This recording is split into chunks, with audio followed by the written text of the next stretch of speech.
Boa noite, amada igreja, graça e paz a todos, amém?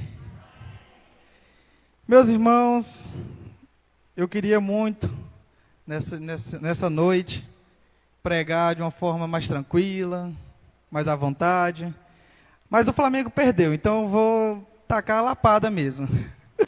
Brincadeira, meus irmãos, mas nós estamos aqui juntamente para louvar e engrandecer somente ao nome de Deus, amém? E para fazermos isso, vamos abrir as nossas Bíblias para a exposição de 2 Timóteo, capítulo 4. Nós vamos meditar aí do versículo 1 ao 5. Repetindo, 2 Timóteo 4, do versículo 1 ao 5.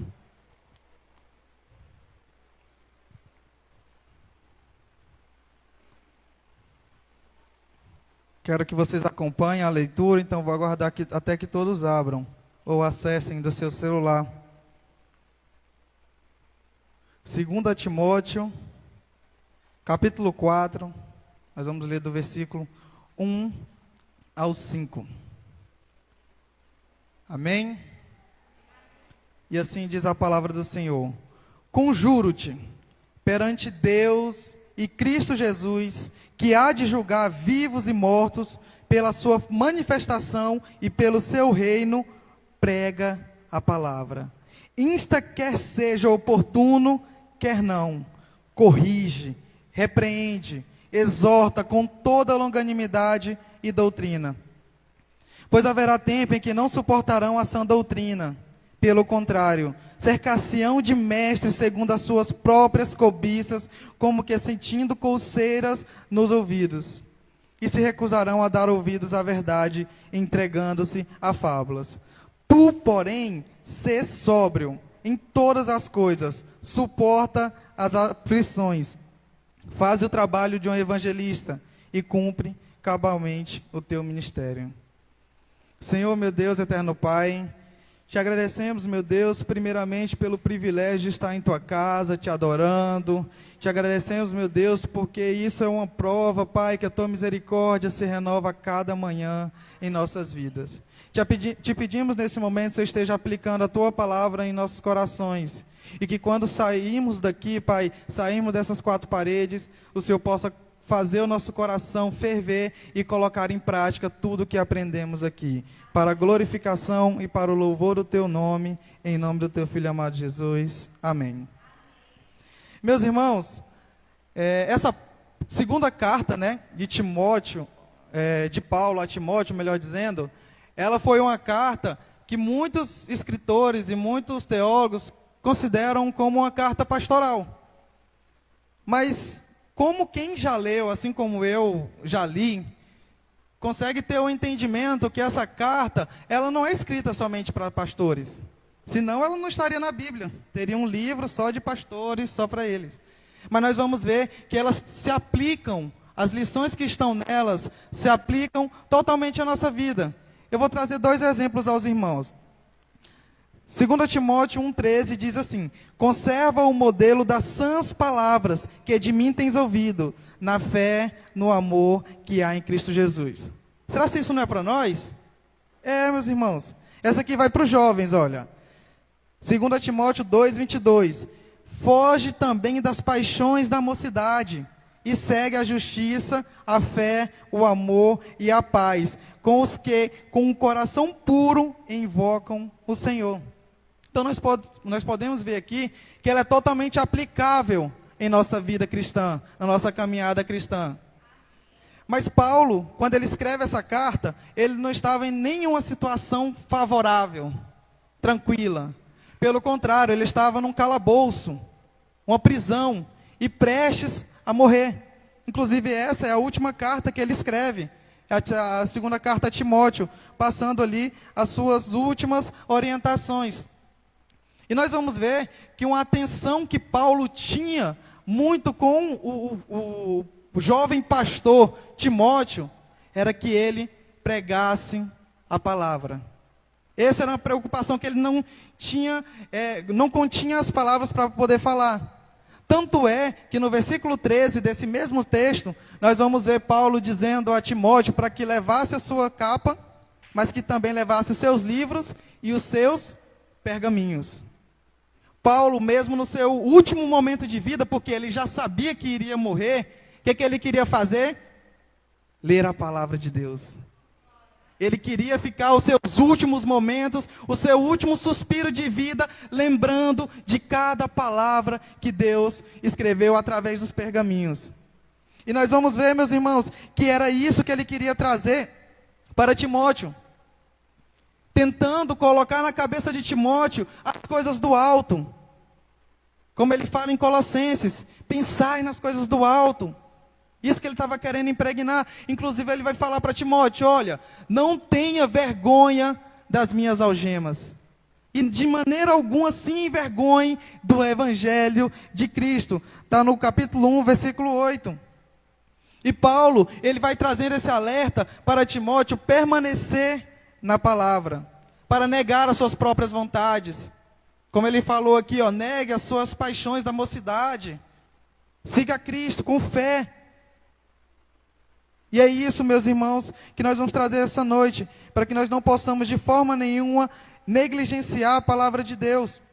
Pois Deus nos fala que no capítulo 3 desse mesmo livro, dessa mesma carta, no versículo 1 e 2, ele nos diz da seguinte forma: nos últimos dias sobrevirão tempos difíceis, pois os homens serão egoístas, arrogantes, blasfemadores, desobedientes aos pais, ingratos, irreverentes. E ele vem trazendo vários outros artifícios ou adjetivos negativos para esses últimos tempos. Se eu não me engano, até o versículo 7 ele vai continuar só trazendo adjetivos. Então, meus irmãos, quando olhamos para esse texto, nós vemos, parece que Paulo está falando dos nossos tempos, onde as pessoas, os filhos não obedecem mais os pais. A sociedade está num todo, de forma egoísta, cuidando apenas dos seus próprios prazeres. Estão sendo blasfemadores, como nós vimos no próprio, se eu não me engano, foi o carnaval do ano passado, do ano retrasado, a forma que Jesus estava sendo tratado ali pelo diabo. Blasfemadores, desobedientes, ingratos, irreverentes. A palavra irreverente, eu acredito que para alguns deve até ser desconhecida. Não sabe o que é reverência, porque não foi ensinado. E meus irmãos, nós temos urgência em pregar a palavra de Deus. E nós vamos ver que, eu gostaria de fazer, uma ilustração, para que nós possamos entender esse nosso trabalho em Deus. Esse nosso trabalho para Cristo Jesus, porque nós trabalhamos para Ele. Ele é o nosso Senhor, Ele é o nosso chefe, Ele é quem comanda a nossa vida, pelo menos é isso que nós falamos. Igual nós cantamos aqui, hein? Celebrarei a Ti, ó Deus do meu viver. Então, meus irmãos, eu gostaria de trazer essa ilustração para que nós entendêssemos. No mercado de trabalho hoje, quando você é contratado, você passa por um período de experiência de 3 meses. 3 meses a empresa ali fica te experimentando, literalmente, e vendo se você desempenha bem o cargo ao qual você colocou ali seu currículo. E se você cumpre, de fato, as suas competências para aquele serviço. Agora, vamos colocar o lado inverso. Já imaginou se Deus fizesse isso conosco? Mas vamos falar que Deus, na sua maravilhosa graça, bondade, misericórdia, nos desse ainda 3 anos. 3 anos de experiência como cristão. Como pessoa que fala do Evangelho, como um crente obediente. Quem aqui já tem 3 anos de conversão? Levanta a mão aí, só para eu ver. Tem pouco ainda, mas quem tem esse período, reflita aí nesse momento. Será se você estaria ali desempenhando bem o seu trabalho? Será se você estaria pregando o Evangelho? Será se você estaria realmente cumprindo o que Cristo te determinou? E no final desses 3 anos, você estaria contratado?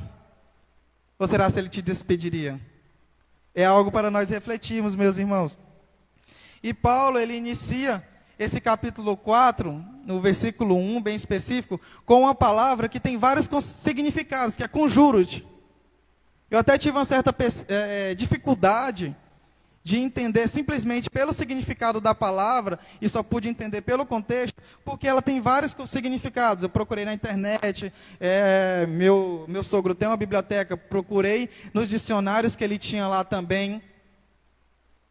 Mas, pelo contexto, ele tem muito a ver com rogar. Olha, Timóteo, eu rogo-te, eu insisto, como se estivesse chamando a atenção de Timóteo para uma verdade que ele estava a trazer. Nesse início, ele está falando para Timóteo, incitando a pregar a palavra. E ele faz algo que até hoje nós fazemos. Quando nós queremos convencer alguém de alguma coisa, o que nós falamos? Olha, perante Deus, olha, diante de Cristo, eu juro que não fiz isso. É assim que muitas vezes nós fazemos quando queremos convencer alguém que aquilo é verdade, que aquela minha afirmação é verdade. E Paulo, ele faz dessa mesma forma, acompanhe aí comigo, quando ele fala, conjuro-te, ou rogo-te, perante Deus e Cristo Jesus, que há de julgar vivos e mortos pela sua manifestação e pelo seu reino. E o início do segundo versículo, pregue a palavra. É esse ensinamento inicial que Paulo traz para Timóteo, que o julgamento ele irá acontecer. O julgamento ele virá. E daí já cai uma falácia, dizendo que nós cristãos não seremos julgados. Que nós não passaremos, melhor dizendo, pelo julgamento. Porque a palavra está falando aqui, ó, que há de julgar a todos, quer vivo, quer morto. Há de julgar os vivos e mortos pela sua manifestação e pelo seu poder. Nós temos que ter entendimento de quão urgente é pregar a palavra. Quão urgente é, porque esse mundo aqui, ele é perecível, como está escrito lá em 2 Pedro 3, do 11 ao 12, dizendo, visto que todas essas coisas hão de ser assim desfeitas, irão acabar. Deveis ser tais como os que vivem em santo procedimento e piedade, esperando e apressando a vinda do dia de Deus, por causa do qual os céus incendiados serão desfeitos, e os elementos abrasados se derreterão. Então, meus irmãos, é urgente. Esse mundo ele está perecendo, ele está acabando. Olha, só no Brasil, cerca de 214 mil pessoas já morreram por causa do coronavírus. Mas não é somente o coronavírus, é porque a gente fica vendo mais as notícias, né, que aparecem mais sobre eles, mas as outras causas continuam. Só no primeiro semestre aumentou em comparação a 2019 a quantidade de assassinatos. Foram cerca de 25 mil assassinatos somente no primeiro semestre. E tem outro dado dos Estados Unidos, que cerca de 606 mil pessoas morreram em decorrência de câncer. E eu só citei para vocês 3. Agora imagina a infinidade de motivos que as pessoas estão morrendo. Motivos não faltam. E quantas pessoas passam pela nossa vida e nós sequer falamos do que Deus fez em nós? E nós poderíamos refletir, essas pessoas estão aqui hoje. Essas pessoas estão aqui porque se um colega do Ney, lá no Procon, falecer sem conhecer o Evangelho, e sem que o Ney tenha pregado o Evangelho para ele, Deus não vai cobrar de mim, vai cobrar do Ney. E de igual modo, se alguém lá no banco chegar a morrer sem conhecer o Evangelho, ou sem quer que eu tenha pregado para essa pessoa, Jesus vai cobrar de mim. Então, meus irmãos, o mundo está perecendo. E muitas vezes nós estamos calados. Muitas vezes nós estamos confortáveis em casa. Temos a pandemia? Temos. Mas gostei muito do exemplo da irmã Ana Amélia. Ela falou que liga pela manhã para a irmã dela, para conversar. Chamada de vídeo. E glorificado seja Deus, você está usando uma ferramenta para a glória de Deus. E o que nos impede de pregar o Evangelho? Hoje não há nada que nos impede disso. Nós, graças a Deus, ainda temos esse livre acesso.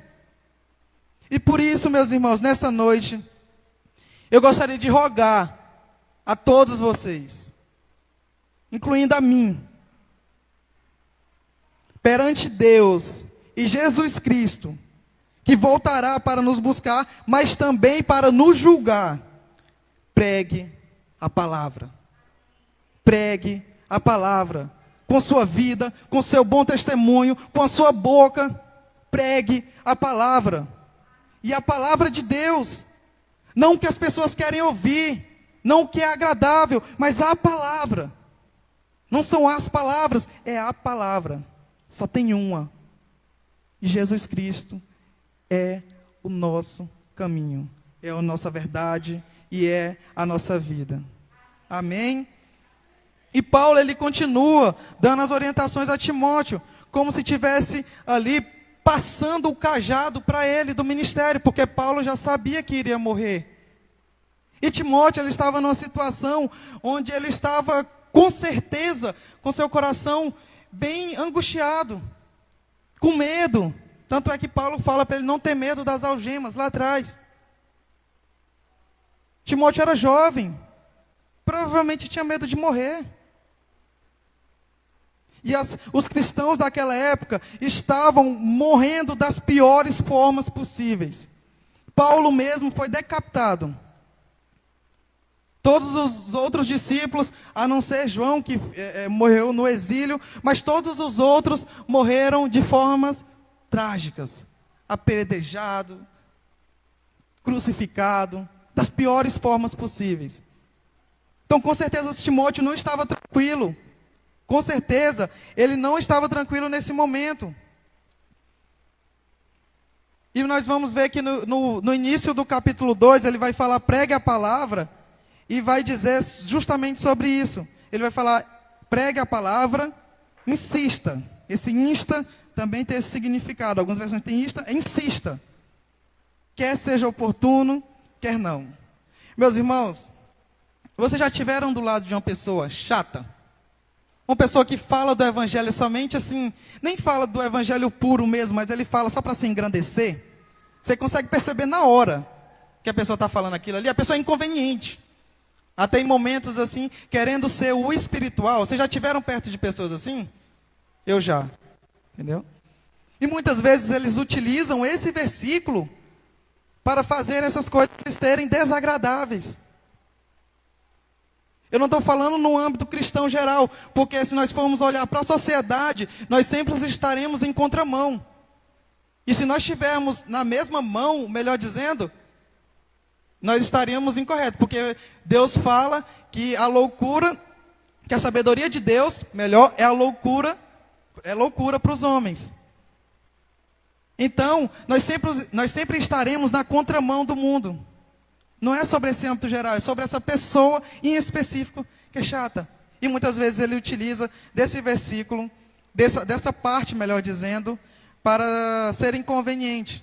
Porque ele fala, não, eu devo pregar o evangelho, quer seja oportuno, quer não. Estamos lá falando de futebol e o cara chega, não, isso aí é do diabo, vamos falar de Deus aqui agora.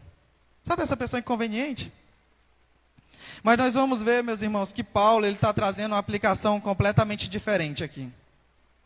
Paulo, ele está, como nós falamos, a situação ali dos cristãos do primeiro século não era nada fácil. Eles estavam dando a sua própria vida em prol do evangelho. E o livro de Benjamin Scott, que fala exatamente sobre isso, no livro dele, As Catacumbas de Roma, ele fala que há cerca de 70 mil inscrições, que são nos túmulos. Cerca de 70 mil túmulos e cerca de 800 quilômetros de catacumbas, no caso de galerias subterrâneas sobre Roma. 800 quilômetros. 800 quilômetros de um cemitério. onde as pessoas ali eram enterradas, onde os cristãos que morriam em prol do Evangelho estavam ali descansando em paz. E nós vamos ver que Paulo está querendo nos mostrar, ao invés de sermos inconvenientes, sermos chatos, como essa pessoa que eu citei, nós devemos pregar o Evangelho mesmo que a minha cabeça esteja em jogo. Esse é um ensinamento que Paulo está querendo trazer para Timóteo. Olha, mesmo que coloquem a sua vida para que você negue a Cristo, de maneira nenhuma negue. E se te perguntarem somente assim, só quero que você pare, você fale, não paro. Não paro. Porque é o Evangelho de Cristo que me conquistou. Foi esse Evangelho a qual eu digo seguir, que eu não tenho como negá-lo, negligenciá-lo, de forma alguma. Pelo contrário, eu devo pregar, quer seja oportuno, quer não. Se mandarem amanhã fecharem todas as igrejas, eu acredito fielmente nisso, que nós vamos se reunir nas casas, que nós vamos para o cemitério, se for preciso, para que nós possamos nos reunir como igreja, para juntos adorarmos e também pregarmos o Evangelho. É nisso que se baseia esse texto. E é por isso, meus irmãos, que alguns podem até achar ruim, mas eu acredito que a pandemia não é desculpa para não vir para a igreja. Porque a maioria dos irmãos, dos que não estão vindo, não vou falar todo, porque não são todos, mas das maiorias que não estão vindo, eles continuam indo no mercado, indo trabalhar, indo dar uma respiradinha na Via Lago. E nós vamos ver que esses irmãos aqui estavam pondo, literalmente, e sabendo. Aqui a gente ainda tem uma questão de se pegar, se for ruim, se acontecer um bocado de coisa. Não, aqueles ali estavam com a certeza, com o decreto, que se eles fossem pegos orando, se eles fossem pegos falando do Evangelho, eles seriam mortos. Era isso que estava acontecendo naquele momento. E era disso que Paulo estava falando. Então, meus irmãos, que nós possamos a cada dia mais ter apreço pelas Escrituras e pregar a palavra. Pregar a palavra de Deus, independente do momento. E Paulo, ele vai trazer mais 3 orientações a Timóteo, dizendo, olha, pregue a palavra, insta quer seja oportuno, quer não, corrige, repreende, exorta com toda longanimidade e doutrina. E nós poderíamos pensar, como fazer isso? Como pregar a palavra, ou como corrigir, como repreender e como exortar com paciência e ensino. Paulo nos fala no capítulo anterior, no versículo 16. Toda a Escritura é inspirada por Deus e útil para o ensino, para a repreensão, para a correção e para a instrução na justiça. Ele próprio já nos deu a resposta. Como é que eu vou fazer isso? Palavra. A palavra que vai corrigir. A palavra que vai repreender. Ela que vai instruir. Por isso, quando Deus chama Josué para o trabalho, para substituir uma pessoa assim, basiquinha, que foi Moisés, o que ele fala para Josué? Está lá em Josué 1:8, a parte B, fala, não deixes de falar as palavras deste livro da lei, e de meditar nelas de dia e de noite, para que se cumpra, para que você, melhor dizendo, cumpra fielmente tudo o que nele está escrito. É a palavra, meus irmãos. É a palavra. Por isso, eu gosto de falar que minha esposa é muito sábia nisso. Porque eu sou um pouco orgulhoso, não vou mentir. Estou confessando um defeito meu aqui para os irmãos. E minha esposa, sabendo disso, o que ela faz para me corrigir ou para me repreender? Ela fala, a palavra de Deus fala isso. Aí eu, o que eu vou fazer agora? Não, a palavra de Deus, olha, lá em tal, fala isso. É a palavra que ela usa para me repreender. E mesmo que eu tente explicar, justificar, lá dentro eu sei que contra a palavra não tem justificativa. Contra a palavra não tem porquê, não tem onde, não tem como explicar de forma nenhuma. Não são as circunstâncias, mas a palavra, ela corrige, ela em si repreende e ela ensina. Então, meus irmãos, se eu vou corrigir alguém, ou até mesmo me corrigir, como é que eu devo fazer? Palavra. Através da palavra.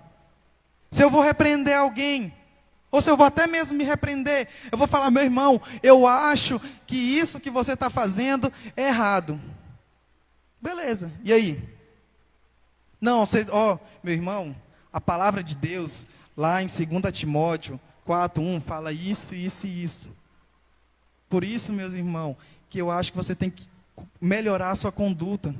É a palavra que repreende. E eu tenho certeza que se você chegar dessa forma em alguém, para corrigir, para repreender ou para exortar, essa pessoa pode até não achar bom naquele momento, mas depois ela vai entender que você está amando ela.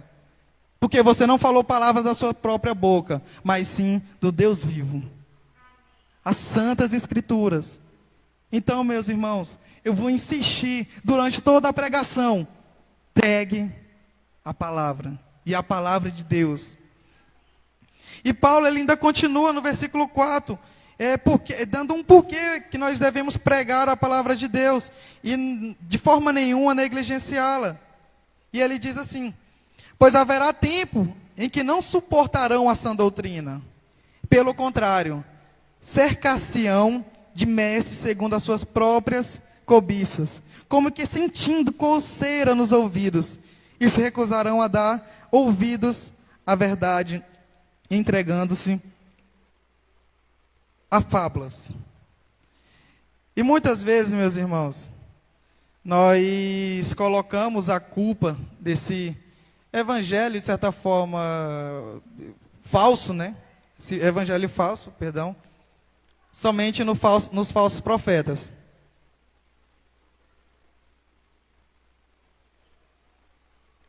Mas a palavra de Deus nos deixa claro e bem explícito que são as pessoas que se cercam de mestres segundo as suas próprias cobiças. São as pessoas que se cercam. Não são somente os culpados, os falsos profetas, que há muito. Mas isso veio por quê? Pela demanda das pessoas. Veio pela demanda. Quando alguém, ele quer ouvir uma palavra que conforte, que amacia o seu ego, ele vai para uma igreja. Hoje está mais fácil, né? Hoje é só pesquisar na internet, ele ouve uma pregação. E hoje eu estou com o meu ego amaciado, tá bom. Agora, quando ele quer enriquecer, ele vê, não, eu preciso melhorar, eu preciso enriquecer, ele vai fazer o quê? Vai para outra igreja. Não, hoje eu estou precisando de cura. Não, então é outra igreja que eu vou. Eu preciso hoje não sofrer nunca mais, eu não quero nunca mais sofrer. Então, é outra igreja. E são as próprias cobiças dessas pessoas que acabam levando ela a esses falsos profetas. É pela demanda. É pela demanda que eles estão se cercando dessas pessoas. E eu gosto muito do texto de 1 João 2,15, que diz para nós não amarmos o mundo, nem o que há nele. Se alguém ama o mundo, o amor do Pai não está nele. Pois tudo que há no mundo, a cobiça da carne, a cobiça dos olhos, a ostentação dos bens, não provém do Pai, mas do mundo. Então nós vamos ver que é a própria cobiça da pessoa que a leva à perdição. E a própria palavra fala, se a pessoa ama mais o mundo, se a pessoa tem cobiça nas coisas desse mundo, o amor do Pai não está nela. É impossível. A Bíblia não coloca parênteses, não coloca vírgula, não coloca uma notinha embaixo. Ela é clara. O amor do Pai não está nele. Não está. Então, por isso, meus irmãos, não importa muitas vezes se a pessoa é gente boa. Cara, é bom, não, ele faz caridade, é muito bom. Se não pregar a palavra, de nada vale. Será apenas mais um falso mestre, que ensina um falso ensino. Sem a palavra, isso que Paulo está querendo trazer a Timóteo, sem a palavra, de nada vale. É a palavra que sustenta, é a palavra que é o nosso alimento. Sem ela nós não podemos viver de forma alguma. Não para o reino, nós podemos até viver para as coisas desse mundo. Mas para o reino é impossível viver cobiçando as coisas desse mundo. E Gálatas 1:8, próprio Paulo está dizendo agora à igreja de Gálatas, da seguinte forma: mas ainda que nós, ou o anjo do céu, vos pregue um evangelho diferente daquele que já pregamos a vocês, que seja amaldiçoado. Paulo coloca, inclusive ele, inclusive eu, inclusive os meus discípulos, mesmo um anjo do céu, se ele descer e pregar um evangelho diferente do que Cristo pregou, que seja amaldiçoado, que seja maldito, que seja anátema. Por isso que a pregação é tão importante, a pregação da palavra. E nós, meus irmãos, muitas vezes temos negligenciado isso nas nossas vidas.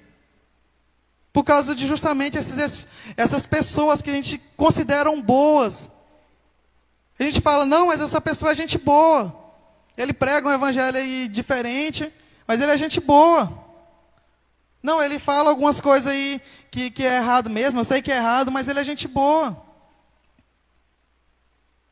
Só ser gente boa, só fazer caridade, não é o suficiente. É pregar a palavra. Amém, meus irmãos? Então, meus irmãos, nós não devemos falar o que agradaria, de certa forma, e seria palatável à sociedade, com medo da sua negativa. Pelo contrário, nós devemos trazer, sim, a palavra da verdade. Amém?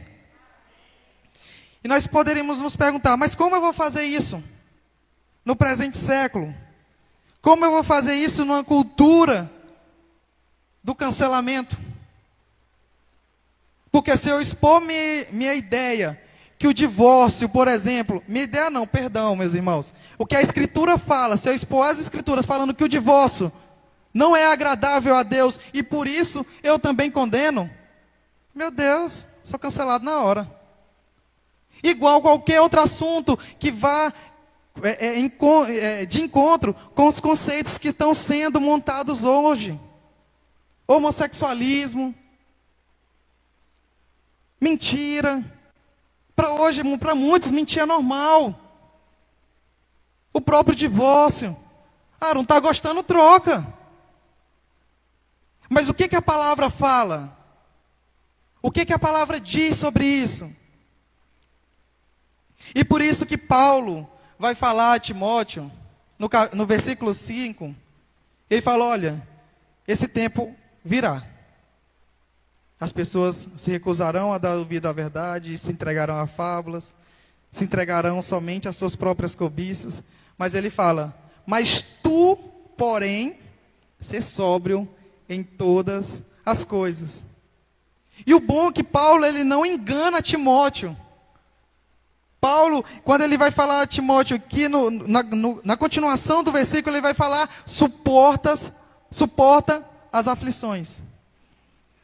Ele não falou para Timóteo, olha, fique tranquilo que daqui para frente é só vitória. Fique tranquilo que daqui para frente você não vai mais sofrer, Deus vai te livrar de tudo, você não vai passar por mais nenhum sofrimento desse mundo. Paulo fala a Timóteo o quê? Olha, suporta, elas vão vir. Nosso próprio Cristo falou que nós passaríamos por aflições. O próprio Cristo nos falou isso. Então, meus irmãos, a nossa oração muitas vezes, ao invés de pedir para que Deus não nos deixe passar por esses momentos de aflições, nós devemos pedir o quê? Força. Senhor, me dê força para passar esses momentos. Me dê força. E como é que eu vou ser forte? Ele está falando aqui sobre sobriedade, sobre ser sóbrio em todas as coisas. E como é que eu me torno sóbrio? Através da palavra. É através dela. É através da palavra que eu me torno sóbrio, que eu entendo as Escrituras. É através da palavra. E Paulo ainda continua no seu discurso a Timóteo, dizendo, olha, faze o trabalho de um evangelista. E ele continua depois ainda falando, ó, cumpre cabalmente o teu ministério. E nós poderíamos pensar, poxa, o cara já é pastor, ainda tem que ser evangelista. E eu até perguntei ao Luan, para não estar falando besteira aqui na frente, qual que é o trabalho de um evangelista, biblicamente? Ele falou, Breno, falar das boas novas. Falar do evangelho. Então, todos nós deveríamos ser evangelistas. Todos nós deveríamos levar a boas novas. Olha, o nome da nossa igreja, Igreja Batista Boas Novas. E por que muitas vezes nós estamos negligenciando que as pessoas, e não levando essa mensagem, essas boas novas às outras pessoas? Porque nós não estamos pregando o evangelho. Porque a palavra deixou bem claro aqui, cumpre o trabalho, de um evangelista. Todos nós, meus irmãos, todos nós devemos cumprir esse papel, porque evangelista é somente aquele que prega o evangelho. E a mensagem de Deus para nós essa noite é que nós não nos esqueçamos do nosso trabalho como evangelista. Pois o nosso papel é anunciar as boas novas. Mas ele continua. Ele vai falar ainda para Timóteo que ele cumpra o seu ministério. Cumpra cabalmente o seu ministério. E, meus irmãos, um conceito que nós devemos entender é que cada um tem um ministério. Falar, Breno, eu não tenho. Tem. Você pode até não saber, mas você tem. E você deve cumpri-lo para a glória de Deus. Porque a palavra de Deus fala lá em Efésios 2:8, que pela fé sois salvos, por meio da fé. Isso não vem de vós, é dom de Deus. Então, se a salvação é dom de Deus, eu tenho certeza, meu irmão, que Deus não te colocou simplesmente para sentar numa cadeira domingo após domingo. Eu tenho certeza disso. Deus, Ele te chamou para alguma coisa, para acrescentar alguma coisa ao reino. Nós temos exemplos de irmãos que entenderam que o seu ministério é a sua família, é cuidar da sua família, é resgatar aqueles que estão fora.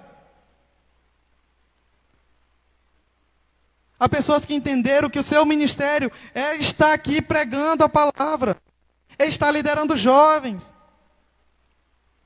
é fazer obra social. E eu te convido essa noite, meu irmão, se você não sabe qual o seu ministério, procure saber.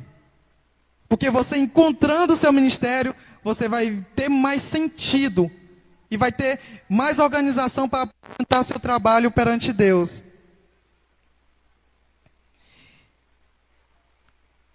E para finalizar, meus irmãos, enquanto você não sabe ainda qual o seu ministério, cumpra pelo menos o seu trabalho de um evangelista e pregue a palavra. Pregue o evangelho. Amém? Meus irmãos, e já concluindo essa pregação, eu trouxe essa mensagem para vocês, porque Deus falou muito ao meu coração. Muito mesmo. Eu estava trazendo a mensagem até quarta-feira à noite, completamente diferente. Em Filipenses. Que a carta em si já fala de alegria. Mas Deus, assim, veio me trazendo confirmações sobre o que pregar essa noite. E aconteceu um fato que eu acredito que a maioria dos irmãos saibam, ou alguns saibam. Mas 2 jovens de Wanderlândia, aqui ao lado, faleceram num acidente de moto. Acidente trágico.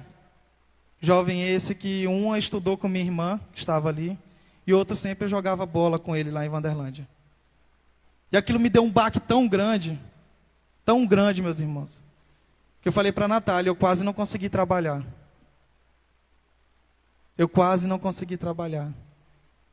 Mas mesmo no banco, se alguém já trabalhou, já viu, o banco a gente tem que ficar toda hora em 220. A gente não para, da hora que a gente entra até a hora que a gente sai, a gente está fazendo alguma coisa. Nunca tem nada para fazer. E eu tive que mesmo assim me forçar a trabalhar. E eu ligo para uma mulher, e a primeira coisa que eu perguntei, como é que estão seus familiares? Como é que está? Ela falou, eu perdi meu marido. Aquilo me rebentou o coração. Eu falo, Deus quer falar alguma coisa comigo essa noite em relação a isso. Minha tia, há alguns tempos, já tem acho que uns 3 meses, não me recordo o tempo exato, mas ela também faleceu. E isso veio tomando o meu coração e vendo o quão urgente é pregar a palavra, meus irmãos. As pessoas estão morrendo ao nosso lado, sem que nós preguemos o Evangelho. E pelo contrário, muitas vezes nós temos sido usados como pedra de tropeço na vida dessas pessoas. E isso rebentou meu coração, porque ela falou primeiro comigo. E a palavra, meus irmãos, ela não está sendo pregada. Tem uma pesquisa que fala que nunca foi vendida tanta Bíblia como é agora. E nós podemos ver que as pessoas estão cada dia mais, parecem mais analfabetas de Bíblia.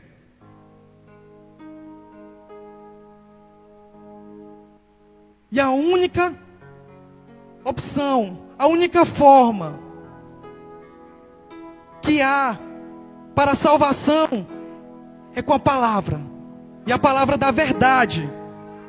Não as falácias que estão dizendo por aí. Não esse falso evangelho que tem sido pregado, mas a palavra de Deus.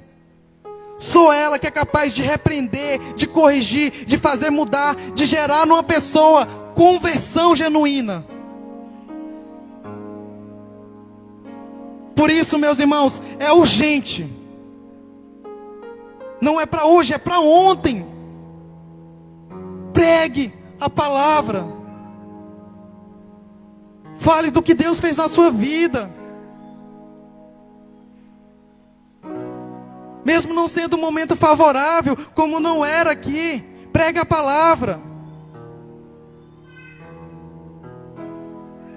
Eu queria convidar você que entendeu que precisa melhorar a sua vida como um cristão verdadeiro, porque a função de pregar o evangelho não é só do pastor.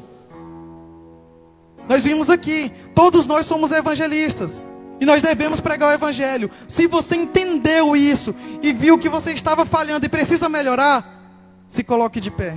Eu quero orar por você. Eu quero orar para que a cidade de Araguaína seja mudada, que a nossa realidade, a nossa volta, ela possa ser incendiada com a palavra. A palavra que é capaz de modificar o nosso coração, de repreender, de trazer a verdadeira conversão. E eu agradeço muito a Deus, muito, muito. Porque mesmo sendo tão falho, tão fraco, tão miserável, Ele nunca se esqueceu de mim. Ele está dia após dia cuidando de mim. Eu queria que você orasse. Eu vou estar aqui orando também de forma geral, mas eu não quero que você ore, eu quero que você clame ao Senhor, em alta voz. falando para Deus: Deus, eu quero melhorar. Deixe meu coração mais quebrantado para ouvir a tua palavra. Me ensina as tuas escrituras. Ilumina o meu entendimento, para que eu possa compreender e meditar, como Deus falou para Josué aqui, de dia e de noite. Porque para eu pregar a palavra, eu preciso conhecê-la. Para eu pregar o evangelho, eu tenho que olhar o que Cristo fez. Eu tenho que olhar as suas santas escrituras. Porque sem ela é impossível eu pregar a palavra da verdade. Impossível. E nessa noite, Deus, nós queremos glorificar o teu santo nome. Porque só, Senhor, só tu és digno de todo louvor e de toda adoração. E nesse momento nós queremos colocar a nossa vida perante ti. E te dizer, Pai, faça de nós um pregador do teu evangelho. Faça de mim, Senhor, um reflexo da Bíblia para as pessoas que estão ao meu redor. Que eu não seja uma pedra de tropeço, mas sim uma ferramenta grandemente utilizada por Ti, para a glorificação do Teu próprio nome e para a salvação de almas. Que o Teu Santo Espírito esteja movendo através de nós. E nos ensinando a cada dia mais a ser fiel à tua palavra, a ser fiel a ti, Senhor, e cumprir as ordenanças a qual o Senhor já determinou. Nos dê um senso de urgência. As pessoas estão morrendo, não há nenhuma garantia que quando eu chegar em casa, a pessoa que eu amo, que talvez não conheça o evangelho, esteja viva ainda. Nada garante que quando eu chego em casa eu receba uma notícia muito triste, que algum parente, algum amigo, alguma pessoa próxima morreu, e morreu sem conhecer o evangelho. Por isso eu te peço, Senhor, eu te rogo, nos use como ferramenta tua. Nos use, Senhor, para a tua glória.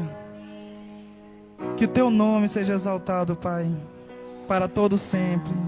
Amém. Amém.